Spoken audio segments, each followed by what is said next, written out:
Parang Ano ba yan? Lori Bagtas, daming naniniwala kay Anonymous. Sabi nila sa live ni Kuya July, give up na daw sila kay Kuya Joms.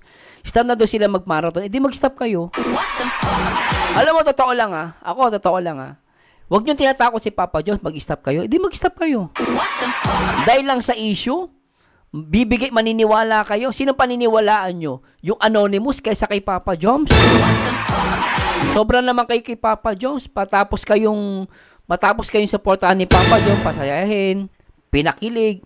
Tapos ganun igaganti ninyo dahil sa isang issue lang kay Papa Joms. At kung may issue man si Papa Joms, si mismo si Kalinga Prab ang gagawa ng aksyon para, di ba?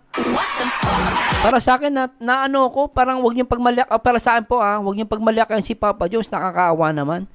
Stop na doon siya mag-marathon. Hindi, wag kayo mag-stop kayo ng marathon.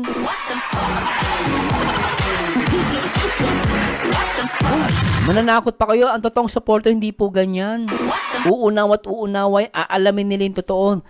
Alamin nyo muna yung totoo bago kayo magsalita ng ganyan. I-stop na kagad kayo. Minarinig lang kayong konting issue. Naniniwala na kayo agad.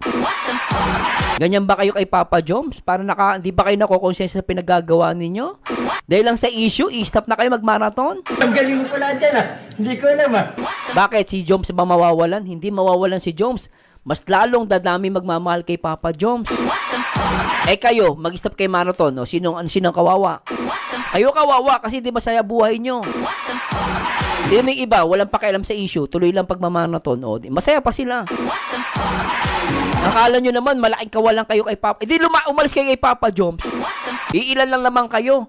As compare sa mga solid Jomcar, mas marami ang solid kaysa sa mga liquid.